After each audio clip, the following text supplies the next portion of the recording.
नमो महद्भ्यो नमो अर्भकेभ्यो नमो युवभ्यो नमः आशिनेभ्यः यजामदेवान् यदि शक्नवा ममाज्जाजा सस्सं समावृक्षदेवाः।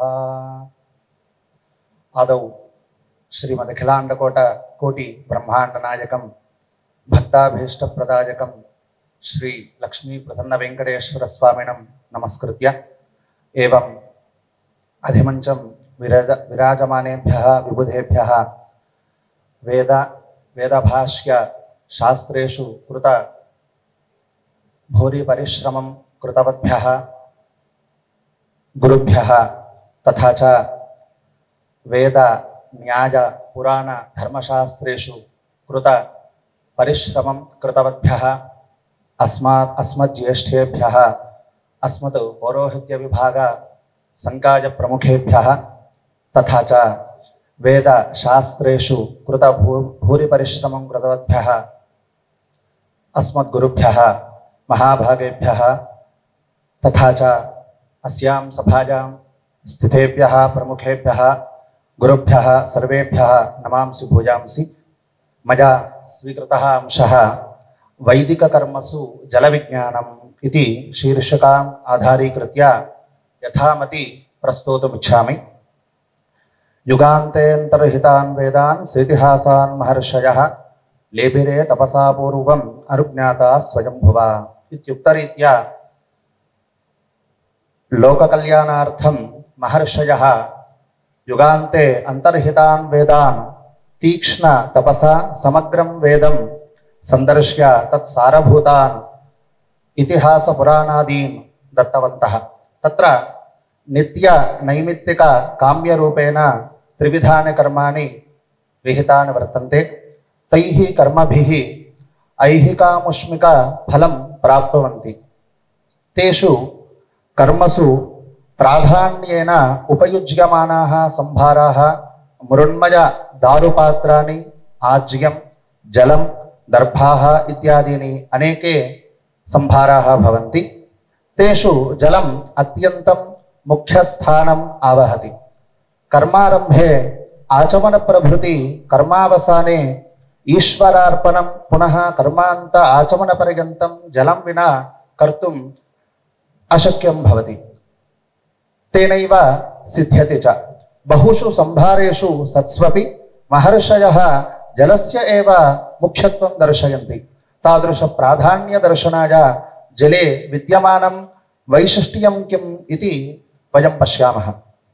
तत्र प्रथमं जलस्य सर्वदेवताकत्वं, द्वितीयं जलस्य भेषजादि गुणयुक्तत्वं च इति अंशद्वयमेव कारणत्वेन आभासते। श्रूयते च वेदे आपो वै सर्वा देवताः आपो वै देवानां प्रियं धाम इत्यादि वचनेषु देवताकत्वं तथा च जलस्य भेषजत्वं तु सर्वेषु वेदेषु आम्नाते। अप्स्वा अन्तरमृतम् अप्सु भेषजं तथा च अमृतं वा आपः इति मन्त्रे स्पष्टम् अवगम्यते। अप्स्वा अन्तरमृतम् अप्सु भेषजम् इत्ययं मन्त्रः चतुर्षु वेदेषु पठितः। अथर्ववेदे विद्यमानस्य मन्त्रस्य साजनभाष्यम् एवं वर्तते। अप्सु नाम उदकेषु, अन्तः मध्ये, अमृतम् अमरणसाधनं, देवोपभोग्यं नाम पीयूषम् अस्ति इति। समुद्रमथनेन अमृतस्य उत्पन्नत्वात् यद्वा अमृतम् अमरणसाधनम् अन्नम्। श्रूयते अद्भ्यो वा अन्नं जागते इति। अथवा मूर्छितस्य उदकावसेकेन उत्क्रान्तानाम् अपि प्राणानां पुनः शरीरे प्रवेशदर्शनात् अप्सु अमृतम् अमरणसाधनम् अस्ति इति गम्यते। अनेनैव अभिप्रायेण तैत्तिरीयके समाम्नायते अमृतं वा आपः तस्मात् अद्भिः अवान्तम् अभिषिञ्चति नार्तिम् आर्च्छति सर्वमायुरेति न विद्यते मृतं मरणं येन इति बहुव्रीहि समासः। तथा अप्सु उदकेषु मध्ये भेषजं सर्वरोगनिवारकम् औषधम् अस्ति इति शेषः। उदकरसेन प्रवृद्धानाम् औषधीनां रसस्यैव रोगनिवारकत्वात् ईदृशीनाम् अपाम् उपजीवनेन हे जनाः यूयं सर्वे अमृताः अरोगाश्च भवन्तु इत्यर्थः। एतैः प्रमाणैः जलस्य देवताकत्वं भेषजादि गुणयुक्तत्वं च सिद्धम्। अस्तु वेदोक्तानि कर्माणि बहूनि सन्ति। तत्र भुवनेश्वरी शान्ति इत्याख्यं कर्म उदाह्रियते। इयं शान्तिः शौनककारिकायां प्रपञ्चिता। इयं शान्तिः दुष्टतिथि वारनक्षत्रादिषु रजोदर्शनेन यो दोषः समजनि तद्दोषपरिहारद्वारा शरीरगत रोगनिरसनार्थम् उत्तरोत्तर सत्सन्तानसिद्ध्यर्थं च शौनकमहर्षिणा उपदिष्टा।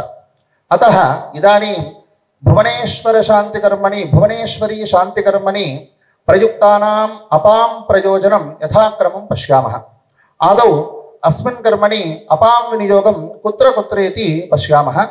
आचमने कलशस्थापने, अपां प्रणयने, अग्निपरिषेचने, मार्जने, अवभृतस्नाने, तीर्थप्राशने, शतधाराभिषेचने च अपां विनियोगः दृश्यते। प्रथमतः आचमन प्रयोजनमः तैत्तिरीये यस्त्रिराचामति तेन रुचः प्रीणाति यद्भिः परिमृजति तेन युजोगुंषि यत्सकृदुपस्पृशति तेन सामानि सर्वाण्यपि कर्माणि वेदोक्तान्येव। अतः सर्वत्र आचमन मार्जन उपस्पर्शनेन तेषां वेदानां प्रीतिर्भवति इति अपूर्वं प्रयोजनं। द्वितीयं स्मर्यते वासुदेव जराकष्टं कष्टं धनविपर्ययः पुत्रशोकस्ततः कष्टं कष्टात् बहु कष्टतरं क्षुधा इति। इत्युक्तरीत्या क्षुधायुक्तस्य पुरुषस्य क्षुद्बाधा निवारणात् अन्यत्र मतिः न भवति। अतः अनेन आचमनेन ईषत् क्षुद्बाधा निवृत्तिर्भवति इति वैज्ञानिकैः आमोदितः विषयः एव। कलशे जलस्थापने प्रयोजनं किञ्चित् पश्यामः। श्रूयते आपो वै देवानां प्रियं धाम इत्युक्तरीत्या आपः देवानाम् अत्यन्तं निवासयोग्याः। अतः कलशे जलपूरणं विहितम्। अपि च अस्मिन् भुवनेश्वरी शान्तिकर्मणि कलशे शताधिकानाम् औषधीनां प्रक्षेपः विहितः। तस्मिन्नेव कलशे जलमपि भवति। तेन जलेन संगताः औषधयः स्वकीयम् औषधिगुणं जलैः प्रसारयन्ति। ईदृशम् औषधिगुणैः मिलितं जलम् आकर्म कलशे तिष्ठति। अतः जलस्य औषधिगुणग्रहणसामर्थ्यात् जलस्यैव निक्षेपः विहितः महर्षिभिः, न तु तण्डुलादीनां। तथा च परिषेचनप्रयोजनं किञ्चित् पश्यामः। तैत्तिरीय ब्राह्मणे अग्निहोत्रे परिषेचन विधौ एवं श्रूयते, अर्थवादे एवं श्रूयते यावदहोरात्रे भवतः इति मन्त्रे अनेन परिषेचनेन यावत्पर्यन्तम् अहोरात्रे नाम उभे सुस्थिते वर्तेते तावत्पर्यन्तम् अनुष्ठानविषये कालार्तिः न भवति, नाम विघ्नः न भवति, नापि सर्वात्मना यजमानस्य नाशो भवति। तथा नाम यजमानस्य भोग्यवस्तूनां सर्वात्मना नाशः न भवति इत्यर्थः। यजमानस्य भोग्यविषये नाम अन्तः प्रतिबन्धकः, पर्यन्तः नाम सर्वात्मना नाशः इत्युभयं न भवति। तथा च एवं रूपेण हिङ्गृण्वती वासुपत्नी वसूनां वत्समिच्छन्ति मनसाभ्यागात् दुहामश्विभ्यां पयो अग्नेयं सावर्धतां महते सौभागाय। तथा समुद्रज्येष्ठाः सलिलस्य मध्यात् पुनानायन्त्यनी विषमानाः इन्द्रोजा वज्री वृषभोरना दता आपो देवीरिहमावन्तु। एवं रूपेण जलसम्बन्धविषयाः अनेके बहवः वर्तन्ते। अस्माभिः एवं रूपेण शोधितमपि शक्यन्ते। इत्युक्तरीत्या एतादृशम् अवकाशं दत्तवद्भ्यः గురుభ్యः సర్వేభ్యः ధన్యవాదాन् సమర్ప్య విరమామి.